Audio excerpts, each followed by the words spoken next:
안녕하세요. 서강입니다.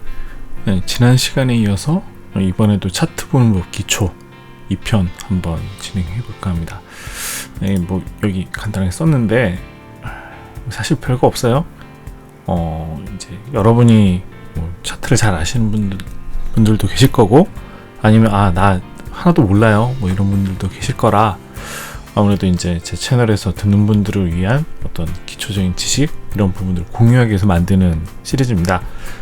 일단 첫째, 암호화폐 차트의 특수성. 이 차트를 사용하는 투자 종목들이 되게 많아요. 주식도 있고 상품도 있고, 상품 중에 가스, 금, 정말 많은 종류가 있죠. 암호화폐는 또 상당히 얘네들하고 다른 특수성을 좀 가지고 있어요. 그 중에 이제 대표적인 게, 여러분 암호화폐는 종류가 꽤 많죠. 그리고 또 그 많은 거에 플러스 이것들이 한 군데 있지 않아요. 거래소가 상당히 많다는 겁니다. 요 차트 잠깐만요. 하나 가져오겠습니다. 여러분들이 잘 아실 비트코인 다 들어보셨죠? 제 방송을 들으시면 비트코인을 처음 들어봤다 이런 분들은 안 계실 거라고 믿습니다. 자, 요건 이제 탑빗이란 사이트인데요. 드디어 오늘은 저걸 준비했어요. 여러분한테 이제 설명할 때 쓸 수 있는 요런 커다란 커서, 그리고 잘 안 보신다는 분들이 많아서 이렇게 까만 차트가 있는데, 이따가 좀 다른 색깔의 차트도 보여드릴 거예요. 자, 요게 이제 비트코인인데, 비트코인 차트에 좀 어떤 큰 모습을 한번 보여드릴게요. 이거 이렇게 보면 되나? 잠깐만요. 됐다. 전차면 해볼게요. 자, 전차면에서 비트코인. 자, 비트코인이 지금 현재 여기 보시면 요게 가격입니다. 현재 가격. 이 차트에서 보이는.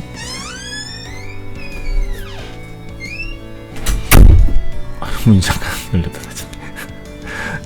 보면 요렇게 가격이 살짝 왔다 갔다 하고 있죠. 요게 이제 현재 가격의 봉입니다.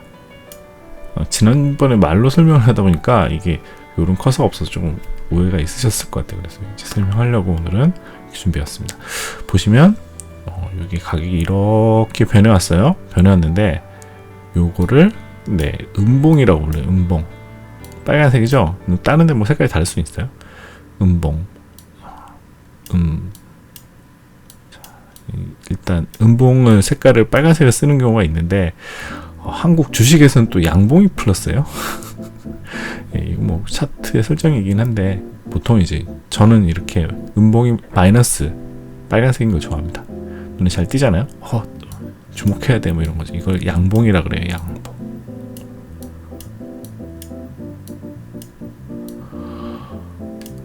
이 얘기를 하려던 건 아니었고, 지난 시간에 좀 빠진 것 같아서. 요게 거래량이에요. 거래량도 색깔이 두 가지죠.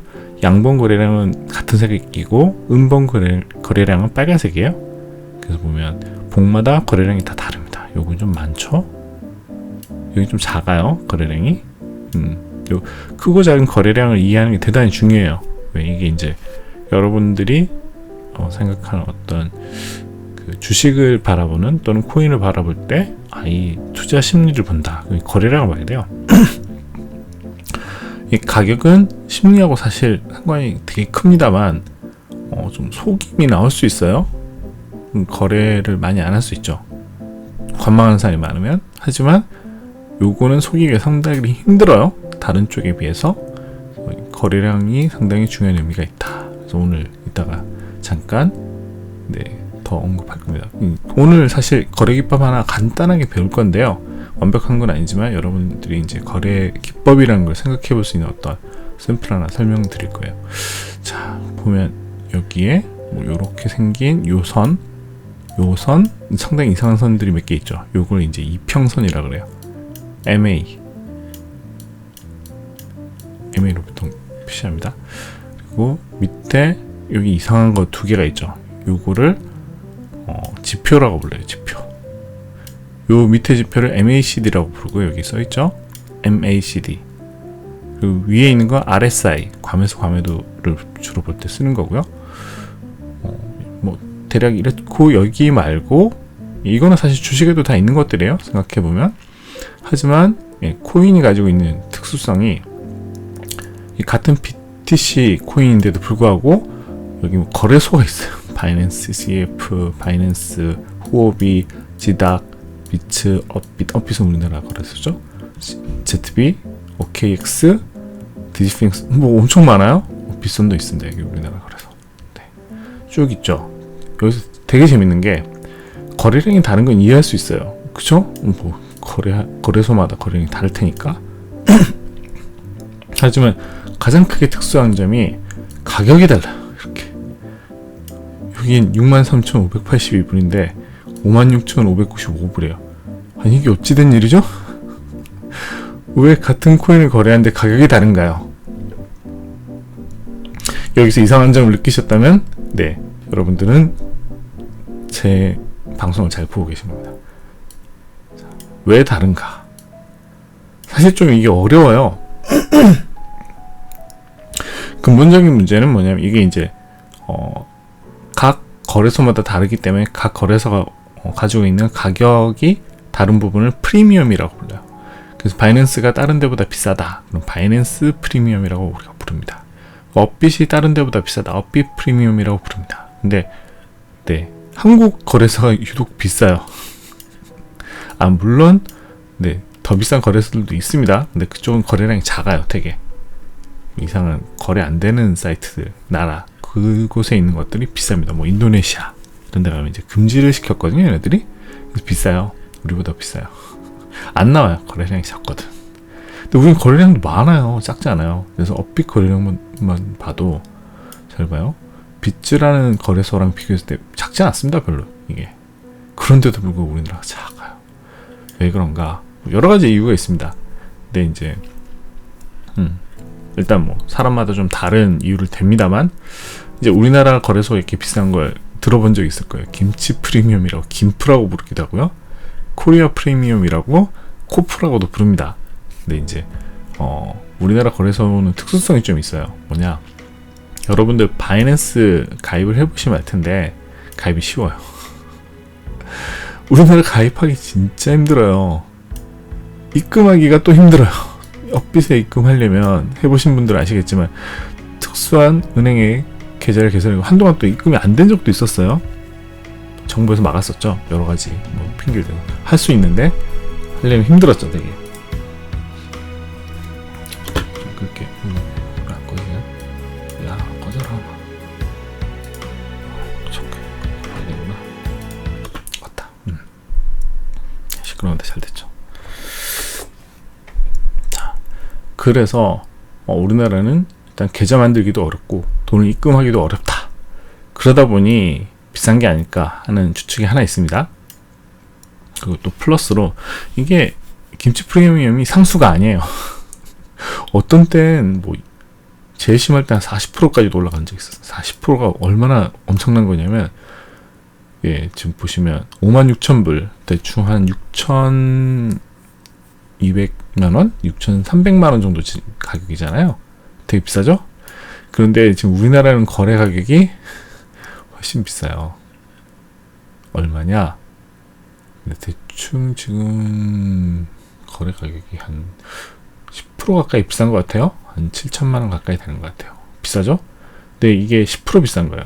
근데 40%가 비싸지면 6천만 원인데 예, 한 1억 정도 됩니다. 우리나라만.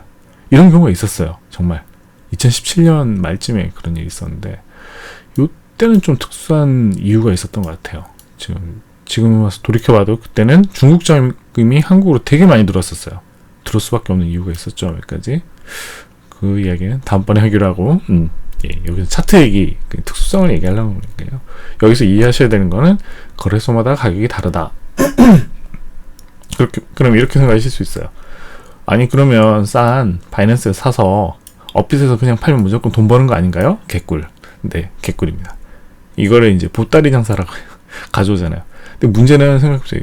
여기 있던 걸 여기로 옮겨서 팔았어요. 팔면 어떻게 돼요? KRW가 되죠. KRW를 인출을 했어요. 은행에 돈이 들어왔어요. 그럼 바이낸스에서 다시 사야 될 거 아니에요. 어떻게 사냐 이거지. 이 방법이 없어요. 그럼 비행기 타고 가나? 비행기 타고 가는 비행기 값은 여러분 돈 많으면 직접 해도 돼요. 근데 이거 금액이 큰 거 이렇게 하잖아요. 그럼 이제 여러분들이 여기 환율 세탁이라고 해서 자금 세탁 방지법에 걸립니다. 네, 범법자가 될 수 있습니다. 조심하세요. 옛날엔 그런 게 없었기 때문에 진짜 비행기 타고 가셨습니다.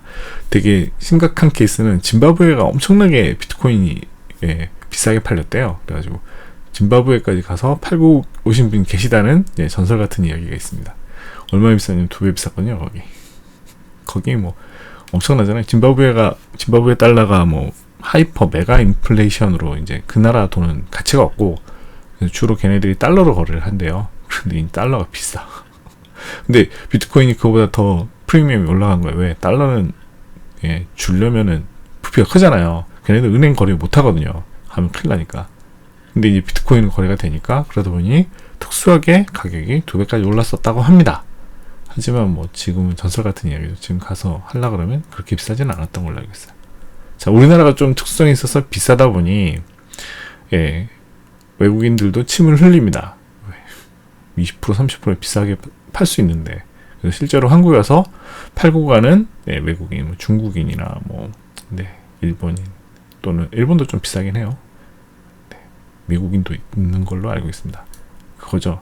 한국에 관광도 하고 비트코인 팔아서 달러로 환전해가지고 오면 20%를 먹나더라. 이분들도 사실은 여기 환율 그 자금 세탁거래 방지법에 걸립니다. 환율 위반이에요. 아니 그 외환법 위반이에요. 하시더라고요. 문 쪽에서 다 잡을 수가 없는데. 그렇습니다. 조선족 분들도 많이 사용하시고 왜냐하면 중국에 돈을 보내기가 쉽지 않거든요. 수수료도 크고 금액 제한도 있고. 근데 비트코인 그런 게 없잖아요. 마구 보낼 수 있죠. 반대로 비트코인을 가져와서 팔아서 보내면 또 돈이 되죠. 근데 왜 이런 게 계속 유지되는가? 요건 사실 좀 퀘스천 마크들이 많은 분이에요. 그래서 여러분이 투자할 때 제일 유의해야 될 거. 같은 미국 거래소라고 하더라도 또는 해외 거래소 많은 거래가 일어나는 곳에도 불구하고 가격 차이가 좀 있어요. 그리고 좀 외국 거래소 중에도 좀 작은 것들 이 가격 스프레드가 좀 가격 차이가 있는 거래소들이 많습니다. 그리고 외국 거래소 조심해야 됩니다. 인출이 안 되는 경우가 꽤 있어요. 너 그러니까 한국에서 거래하는 놈이냐? 너 위험해. 또는 너 작은 거래 의심돼 하고 안 빼주는 놈들이 가끔 있어요. 그래서 가능하면 큰 것들 이런 바이낸스 지나가니까 한국 계열 알고 있는데 호비 여기서 이제 거래량 좀 많은 것들 비피닉스 그다음에 크라켄 한국인이 만들기 쉽지 않아요. 비스탬프 여기도 한국인이 만들기 쉽지는 않습니다. 비플라이는 좀 문제가 있어요. 이거 일본 거래소인데 여기 좀 이상해요. 여기 다루는 코인도 별로 없고 이런 식으로 가격이 다르다. 되게 유의하셔야 돼요. 그래서 어느 쪽 가격을 그럼 봐야 되나요? 가장 중심이 되는 녀석은 이렇게 거래량이 많은 녀석입니다. 코인마다 거래량이 많은 거래소가 조금씩 달라요. 지금 보시면 바이낸스 F가 가장 많은데 바이낸스 F가 뭐냐? 바이낸스 F가 이제 퓨처 선물 쪽이에요. 원래 바이낸스로 분류됩니다. 이것도. 그래서 바이낸스가 대부분의 코인의 경우 가장 거래량이 많다. 비교가 안 되죠. 이게 거래량이 많은 이유 중에 하나가 선물을 거래하기도 좋고 얘네들이 조금 보안이 높다라는 게 아닙니다. 거기까지 얘기하면 좀 재미없겠네요. 그래서 보면 이제 변동률도 달라요. 얘는 3.1인데 얘는 3.14고 심각한 경우에 4.7이에요. 업빗은 이렇습니다. 이 프리미엄이 변동이 커서 그렇고 빗썸은 4.93이래요. 코인원 이것도 한국 거래소죠. 여기 5%인데 왜 이렇게 다르냐? 참 제가 암호화폐 거래를 꽤 오래 했습니다만 특이한 케이스예요. 요런 효과가 계속 유지된다는 건 되게 재밌는 현상입니다. 아무튼 그래서 암호화폐를 거래할 때 주의할 점은 거래소마다 가격이 다르다. 이거 명심하십시오. 그래서 여러분들이 처음에 거래하는 거래소를 어디로 할 것인가에 따라 전략이 많이 바뀌어요. 그리고 차트를 참고할 때 거래량이 많은 거래소를 참고를 하게 되는데 그러면 이제 문제가 생겨요. 여긴 가격이 변했는데 자기가 거래하는 거래소는 가격이 변하지 않아. 그래서 저걸 보고 거래했는데 알고 보니 나는 손해봤네? 이득이라고 생각했는데 이런 경우가 존재합니다. 그래서 항상 이제 이런 부분이 어려워요, 거래할 때. 그래서 저는 가능하면 추천드리는 게 한국에서 거래하지 마세요. 바이낸스나 이런 좀 거래량이 많은 쪽으로 가세요. 하지만 이제 네, 이쪽도 문제가 있는 경우가 있어요. 뭐 점검이 있다든가 아니면 네, 거래량이 많아지면 얘네들도 터집니다. 근데 한국 거래소가 더 잘 터져요. 터진다는 게 이제 거래가 안 되는 거죠. 눈에 막 호가가 변하고 있는데 막 주문을 넣는데 거래가 안 돼요. 완전 사기 아니에요 이거. 사람들만 거래하면 이런 현상이 거의 없대요. 근데 이제 대부분 그러니까 프로그램이 거래를 하는 경우가 많다 보니 그런 이제 거래가 갑자기 움직일 때 봇들이 주문을 엄청나게 넣어요. 서버가 이제 거의 디도스 어택을 당해서 이제 디나이얼 오브 서비스를 이제 도스라 그러는데 도스 공격 레벨로 받아서 서버가 이제 그 응대를 다 못하는 상태가 만들어집니다. 심지어 이 커다란 바이낸스도 그래요. 자주는 아닌데 가끔씩 그러더라고. 예, 그렇습니다. 바이낸스 퓨처가 지금 거래량이 엄청 많네요. 선물 거래가 좀 많아서 그래요. 여기 이제 마진쟁이 되게 많거든요. 마진쟁이 좀 낮출 말이긴 한데, 네, 저도 모르겠었네. 네, 자, 그래서 다시 돌아보죠. 오늘 얘기하려고 하는 거에 이제 핵심은 암호화폐 차트의 특수성. 일반성은 똑같은 거고 특수성은 다른 점이잖아요. 똑같은 점은 이미 뭐 조금씩 얘기했고, 다른 점, 아까 말씀드린 것처럼 거래소마다 가격이 다르다. 그래서 이제 추천드리는 게 이렇게 거래량 많은 쪽 이걸 보시라. 퓨처는 약간 선물 거래이기 때문에 가능하면 이걸 보세요. 여기 두 개가 좀 달라요. 차트가 잘 같아 보이지만 미세하게 달라요. 미세하게. 그쵸. 선물 거래가 항상 문제가 많죠. 자, 그래서 이제 그러면 차트를 보고 매매를 한다면 어떻게 해야 되나요? 차트를 보고 매매하는 방법은 엄청나게 많습니다. 여기 있는 데이터 말고도 암호화폐는 또 어떤 데이터가 있냐면 실제로 차트에 없는 데이터들이 많아요. 물론 이제 주식도 거래해보면 차트에 없는 데이터들 많죠. 뭐 퍼나 PER이나 에비타 뭐 여러 가지 이제 대차대조표도 봐야 되고 뭐 복잡한 게 많잖아요. 마찬가지입니다. 요 차트만 보고 매매하시는 분들도 계신데 실제로는 이제 코인에도 펀더멘탈들이 존재해요. 펀더멘탈이라는 게 이제 기초적인 어떤 가치, 그래서 누가 만들고 있고, 사실 제일 핵심 가치가 암호화폐는 세 가지로 이루어집니다. 첫 번째, 이 코인이 얼마나 많은 사람들이 사용하고 있는가. 이거 정말 중요해요. 사용되지 않는 코인은 사실은 대단히 큰 위험성을 내포하고 있어요. 비트코인 어디 사용되는가? 여러분들 뭐 많이 사용하고 계시진 않으시겠지만 실제로 비트코인이 거래되는 곳이 꽤 있어요. ATM도 좀 있고, 이건 좀 상징적으로 만든 거라 아무 데나 있지는 않은데 한국에도 몇 군데 있다고는 하더라고요. 뿐만 아니라 이제 쇼핑몰에서 사용할 수 있는 경우도 있고, 최근에는 테슬라가 우리는 비트코인을 살 수 있습니다. 이걸 했죠. 그거 말고도 이제 뭐 상징적으로 어떤 쇼핑몰에서 사용할 수 있다거나 뭐 이런 것들이 존재합니다. 근데 수수료도 비싸고 뭐 좀 안 좋긴 하더라고요. 제가 써보려고 했는데. 네, 첫 번째가 사용되고 있는가. 사용되고 있는가 안에 포함되는 중요한 것들이 얼마나 많은 사람들이 이 코인을 보유하고 있는가. 그러니까 이제 보유하고 있어야 사용의 가치가 생기잖아요. 그래서 비트코인 사실은 되게 많은 사람들이 보유하고 있어요. 근데 비트코인만큼 많은 사람이 보유하고 있는 것들이 몇 개 더 있는데, 두 번째가 아마도 이더리움이 아닐까 싶고요. 세 번째는 좀 이해가 안 가는데, 리플을 보유하고 있는 사람들이 생각보다 많습니다. 물론 그 사람들이 쓰고 있지는 않지만, 뭐 피라미드나 뭐 이런 거 있었던 걸로 기억하는데, 아닌가? 네. 그래서 실제로 얼마나 많은 사람이 사용하는가. 두 번째가, 이거를 이제 프로그램이잖아요. 사실 암호화폐 사실 프로그램이에요. 암호화폐 프로그램을, 얼마나 많은, 서버에서 동작하고 있는가. 이게 사실은 암호화폐의 기본, 중에 하나가 분산 서버예요. 서버가 이제, 분산 서버라는 거는, 한 군데 중앙 집중이 되어 있지 않아서 서버를 좀 내려도 동작하는 거예요. 비트코인 같은 경우에 이제 해싱을 하고 있는 서버들이 있어요. 여러분 이제 채굴을 한다 그러는데, 채굴하면 그게 뭐 하는 거냐? 사실은 그 안에서 서버를 연결해주고 있는 거예요. 그래서 이제 그 해싱 노드가 만들어지는데, 이 해싱 노드가 얼마나 되는가가 상당히 중요해요. 온체인 데이터라고 표현을 하는데, 뭐 예를 들어서 서버가 한 10만 개쯤 있단 말이에요, 전 세계에. 그러면 한 10개쯤 꺼져도 괜찮죠? 그잖아요. 하지만 서버가 전체에 100개 있다고 생각하고 10개가 꺼지면 상당히 큰 문제가 돼요. 왜?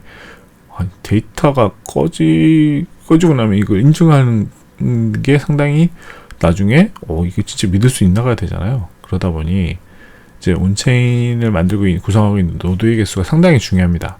근데 노드가 무작정 많다고 좋은 건 또 아니긴 해요. 얼마나 이제 분산이 잘 되어 있는가, 국가별로 분산. 그래서 뭐 내가 서버 한 10만 개 그냥 돌리고 있어, 내가 혼자. 그러면 네, 이 의미 없잖아요. 내가 죽어버리면 그 돈 못 내잖아, 그죠?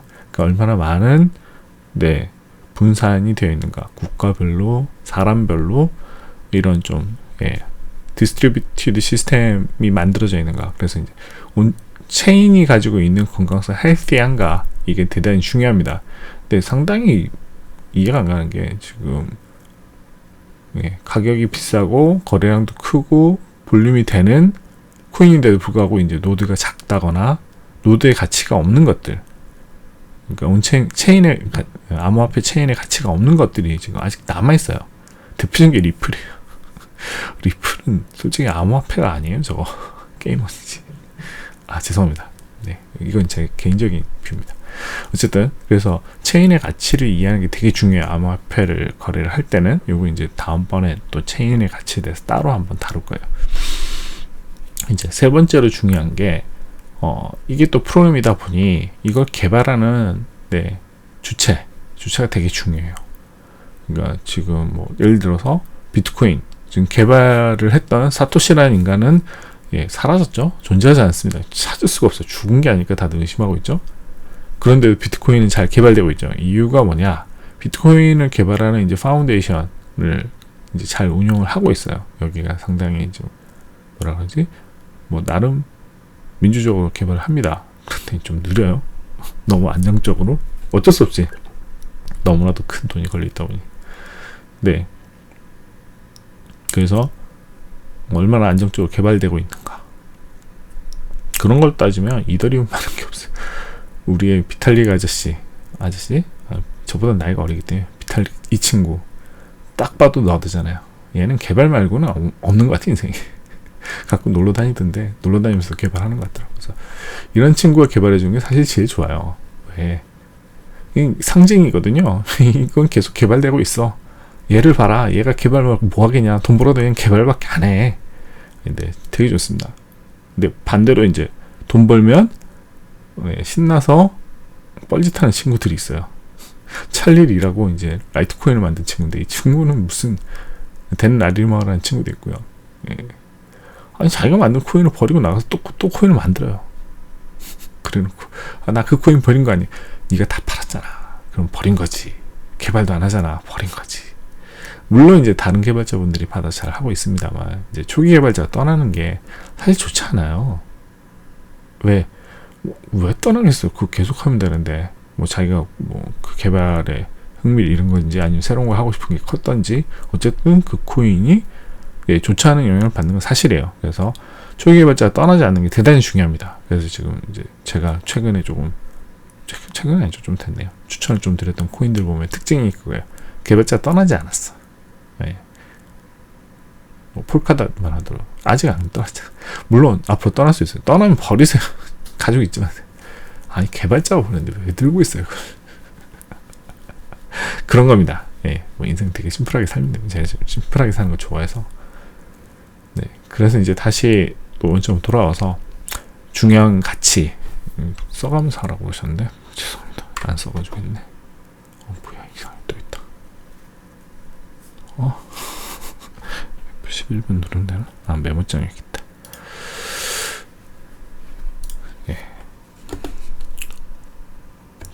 암호화폐 투자 시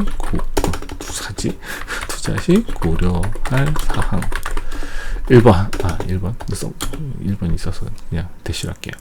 자, 첫 번째, 뭐였다고요? 사용성, 얼마나 많은 사람이 들고 있고 사용 가능한가. 두 번째, 네, 암호화폐 체인의 건강성, 서버 분산, 네, 뭐 기타 등등. 네. 세 번째, 개발진의 존재, 가치, 뭐라고 해야 될까요? 네.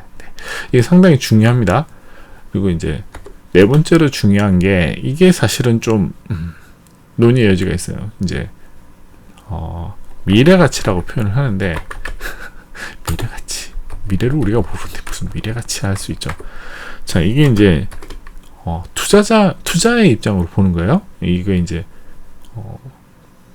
미래에 이게 가치가 올라갈 것인가 내려갈 것인가, 이걸 생각을 해봐야 돼요.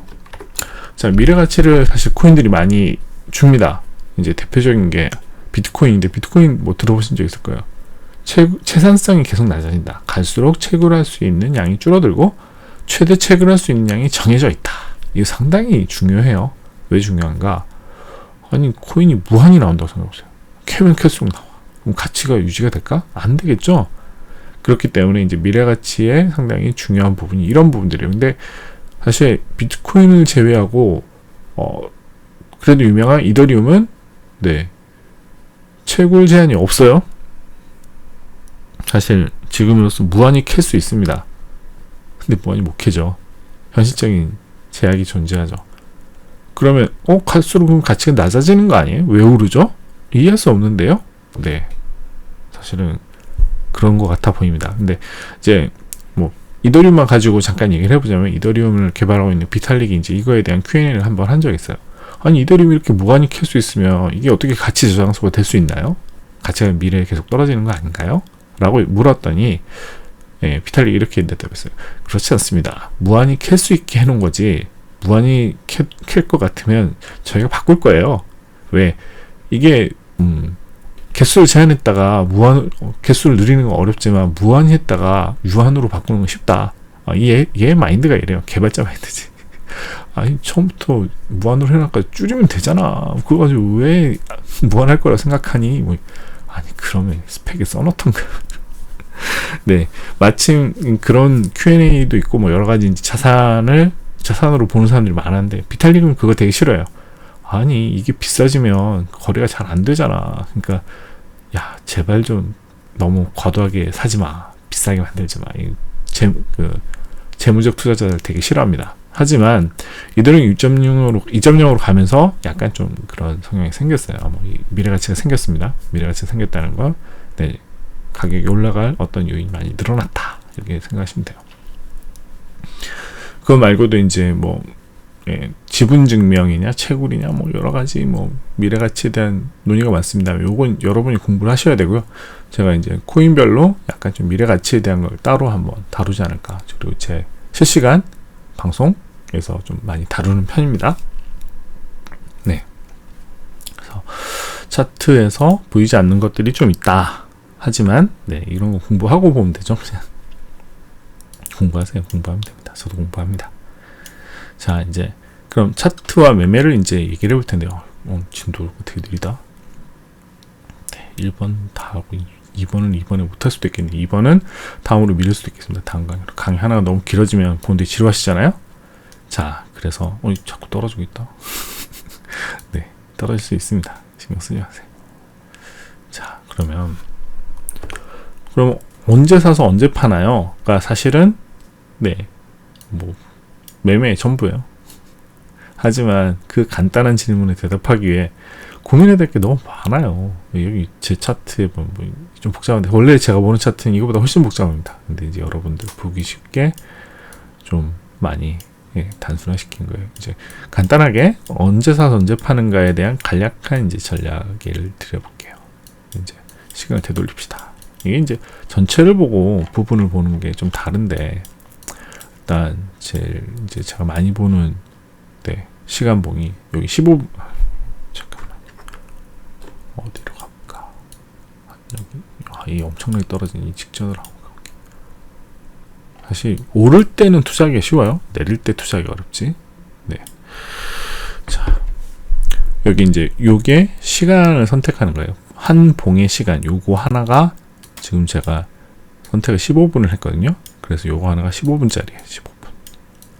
그럼 15분이라는 게 차트를 그려보면 그림이 가격을 선으로 이어보면 요게 요 긴 봉이라는 게 요렇게 생긴 봉인지 아니면 요렇게 생긴 봉인지는 몰라. 그런데 이제 음봉이잖아요. 음봉이라는 건 여기 시작할 때 가격이랑 끝날 때 가격이 밑에 있는 거지. 이렇게. 그죠? 자, 요렇게 생긴 두 개의 어떤 가격 변화가 있었다고 하면 요걸 봉으로 표현하면 요렇게 생긴 길다란 마이너스 음봉이 생겨요. 그리고 요거보다 가격이 위에 올라간 게 있으면 이렇게 삐죽하고 튀어나옵니다. 요거보다 가격이 내려간 적이 있죠. 요런 삐죽하게 생긴 게 나와요. 여기 빨갛게. 네, 요런 음봉이 생깁니다.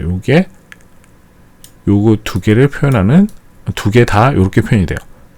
그럼 요것만 이런 거 아니에요. 이걸로 표현될 수 있는 게 이런 것들이 있어요. 어떤 거냐면 여기서 이야 이런 게 돼요. 이렇게 돼도 네, 요거는 음봉이 요렇게 표현돼요. 자, 그럼 요거냐에 따라 다를 텐데 요런 것도 있어? 야, 그럼 음봉 이게 같은 게 아니네. 맞아요. 이래서 사실 문제가 있어요. 여러분들이 보는 봉은 대단히 축약돼 있다. 이거 명심하세요. 그래서 같은 게 아니다. 그래서 이제 봐야 되는 중요한 것들이 몇 가지가 더 있어요. 이 봉이 가지고 있는 특수성을 이해하기 위해서 얘가 이렇게 움직이는 게 중요한지 저렇게 움직이는 게 중요한지가 아니라 이 봉이 의미하는 건 그냥 이 시간 내에 최고점이 여기였고 최저점이 여기였고 시작점과 끝점이 여기다. 요런 의미만 일단 이해하는 거예요. 매매에서 이제 전략을 세울 때 보이지 않는 데이터를 봐야 되는 경우도 있는데 네, 이것만 가지고도 사실은 괜찮은 투자를 할 수 있습니다. 자, 요것만 이어서 봐도 전체적인 흐름이라는 게 있죠. 보면 여기서 가격이 떨어지고 있네. 그죠? 그쵸? 그러면 가격이 떨어지고 있으면 팔아야겠네. 자, 여기서 이러면 가격이 오르고 있으니까 사야겠네. 되게 쉬워 보이잖아요. 야, 이건 초등학생도 하겠다. 야. 그죠? 떨어졌으니까 팔면 되고 오르면 떨어졌을 땐 팔았다가 쌀 때 사서 비쌀 때 팔면 되네. 야, 이거 뭐 너무 쉽잖아. 왜 이걸 돈을 잃지? 차트만 보면 다 되는 거 아니에요? 네, 그렇지 않습니다. 왜 어려운지 잠깐 설명해 드릴게요. 이걸 이해해야 됩니다. 자, 뭐 봅시다. 여기서 봅시다. 아까 그랬죠. 이게 떨어지고 있으니까 팔면 되잖아요. 그럼 어디서 살 건데? 자, 예를 들어서 이게 떨어지기 시작했어. 이게 떨어지고 있잖아요. 그러면 여기서 사면 되나? 여기서 사면 이제 2등 아니에요? 어디 한번 봅시다. 진짜. 떨어져. 계속 떨어져. 어디까지 떨어지는 거야? 그럼 여기서 사야 되나? 자, 한번 사보자. 여기서 샀다고 보자고. 여기서. 자, 그럼 지나볼게. 오르고 있어. 야, 잘 산 거 같은데? 어이씨, 어떻게 된 거야? 왜 떨어져? 야! 진짜, 왜 오르지? 네, 제가 아까 산다고 했던 위치가 여기인데, 다시 올라왔어요. 뭐지? 왜 또 떨어져? 계속 떨어지는, 계속 떨어지고 있잖아. 뭐야, 이거? 망했네. 자, 이렇게 해서 여러분이 간단하게, 코인을 투자해서 망해보셨습니다.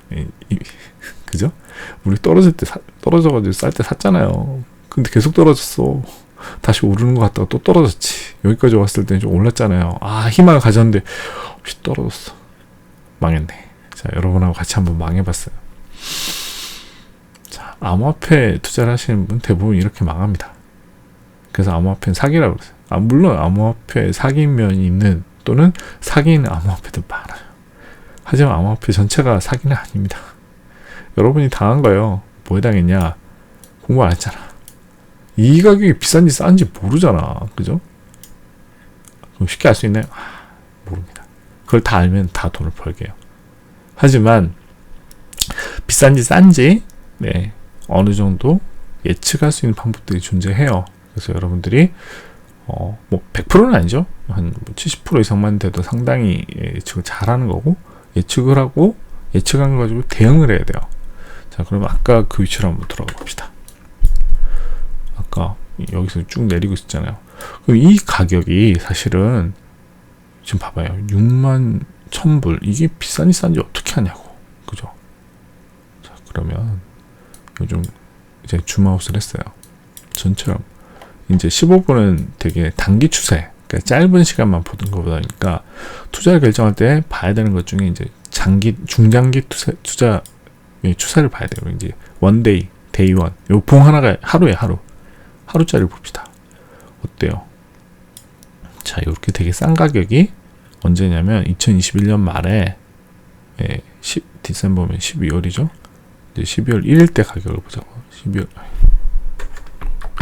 12월 1일 때 가격이 2만 불 정도 됐어요. 2만 불. 이제 2만 불을 20킬로 달러라고 합니다. 킬로? 네. 킬로는 아니고 K, 20K로 표현합니다. 2만 달러. 근데 지금 가격 봐봐요. 5만 5천 달러. 55K잖아요. 몇 배 올랐어요, 지금? 몇 배? 2배, 3배 가까이 올랐잖아요. 3x X3. 자, 주식도 해보시면 아시겠지만 3배가 오른 주식 엄청 많이 오른 거예요.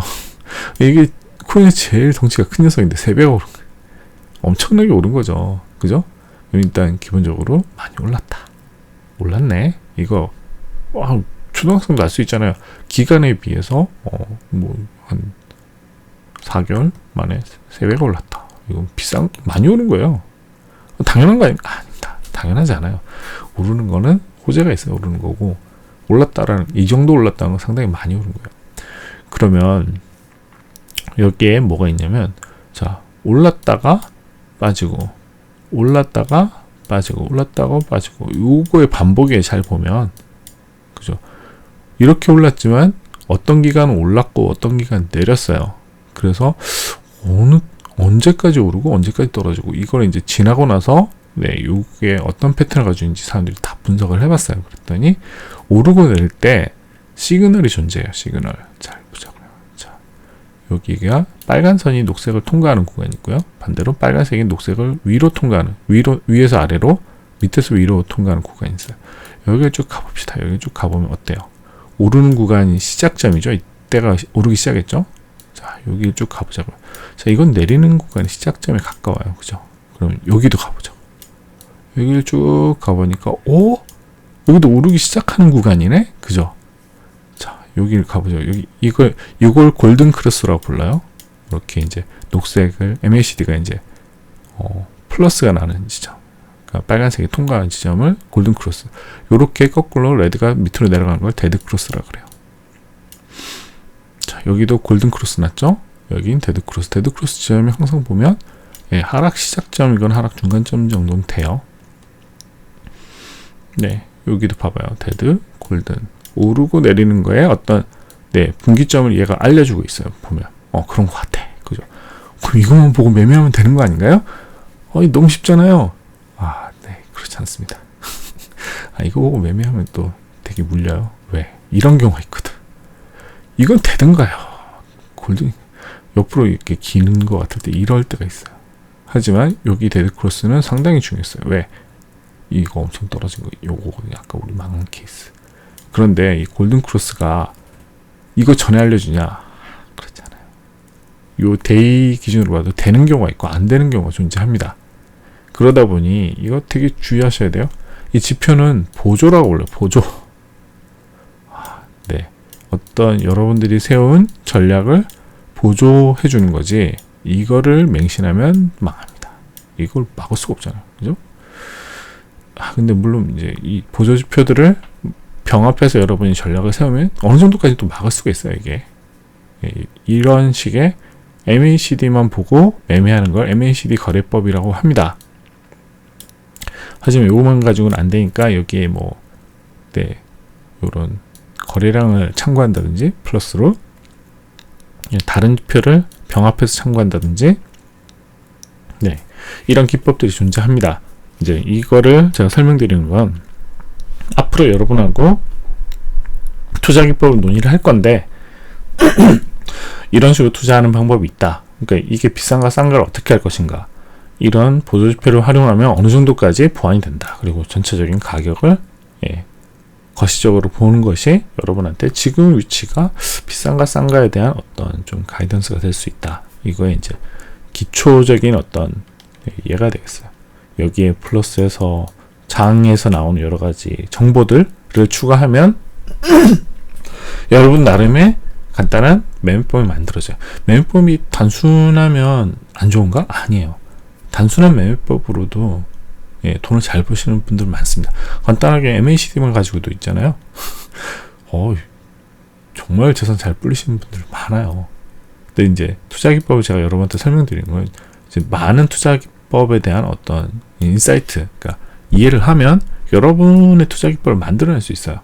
그걸 만들어내서 이 투자기법이 왜 사람마다 달라야 되냐면 사람마다 느끼는 감정이 다른 거예요. 나는 뼈까지 다 발라먹겠어. 그러니까 무조건 수익을 다 먹고 싶어. 이런 사람이 있고, 어떤 사람은 난 조금 먹어도 좋으니까 안정적으로 투자하고 싶어. 이런 사람들이 있거든요. 자기한테 맞는 투자법이 있는 거예요. 왜? 스트레스를 적게 받아야 성공해요. 자기한테 맞는 투자법을 항상 찾아야 됩니다. 그래서 이제 여러분들이 이런 차트 보는 법을 통해서 뭘 만들어야 된다? 마이 투자기법, 마이 웨이를 만드는 거죠. 나의 길. It is my way. 네. 옳은 길이 존재하지 않습니다. 투자기법에는 옳은 길은 없고요. 나한테 맞는 길이 있는 거예요. 그래서 그걸 알기 위해서 여러분하고 제가 이제 공부를 하는 거는 여러분들이 맞는 투자기법을 발견하기 위한 계기를 제가 마련해 드리는 거고, 여러분들은 저한테서 주는 정보를 받고, 그래 이거는 내가 좀 따라 할 수 있겠군, 이건 해보고 이거 괜찮네, 이런 것들을 잘 주어서 타산지석을 잘 삼으시라. 이게 이제 제가 드리고 싶은 말씀이고요. 오늘은 이제 그렇게 해서 간단한 차트와 매매에 대한 얘기를 했어요. 그래서 거래량과 매물대 예측과 대응을 했어야 되는데 이것도 시간이 되게 기네. 지금 안 되겠네요. 요거를 또 나눌게요. 죄송합니다. 오늘은 그래서 이번 시간에는 암호화폐 차트의 특성 얘기했고요. 차트 매매에 대해서, 그리고 거기서 이제 잠깐 암호화폐 투자 시 고려할 사항에 대해서도 얘기를 잠깐 했고요. 이제 다음 시간에는 거래량과 매물대 예측과 대응부터 여기서부터 시작을 하겠습니다. 자, 이제 수업이 정보 전달이 끝났으니 제가 이번부터 좀 추가하려고 한 게, 여러분한테 이제 간단한 좋은 문구, 투자할 때 참고하기 좋은 문구를 조금씩 읽어드릴까 하고 준비를 했어요. 원래는 이제 앙드레 코스톨라뇽의 어떤 10개를 얘기 드릴까 했는데, 첫 시간이니까, 첫 시간이 아니라 처음 이거를 얘기 드린 거니까 조금 명시를 하나 읽어드릴게요. 알렉산더 푸시킨의 명시죠. 삶이 그대를 속일지라도 슬퍼하거나 노여하지 말라. 서러운 날을 참고 견디면 즐거운 날이 오고야 말리니 왜 슬퍼하는가. 마음은 미래에 살고 현재는 언제나 슬픈 것. 모든 것은 순식간에 지나가고 지나간 것은 훗날 소중하게 여기리라. 자, 이게 이제 투자의 상당히 근원 중에 하나예요. 지금은 항상 괴로울 수밖에 없어요. 왜? 올라도 괴롭고 내려도 괴롭고 횡보해도 괴로운 거. 왜? 내 돈이 들어가 있는데 위험하잖아. 언제 떨어질지도 모르고 저 올랐던 게 빠질지 모르잖아. 하지만 미래는 즐거운 것이라고 믿어야 돼요. 투자에서. 그걸 놓치는 순간 여러분은 불행한 투자를 할 수 있습니다. 그래서 오늘도 즐겁게 투자하시길 기원합니다. 오늘 여기까지 하겠습니다. 감사합니다. 수고하셨습니다. OBS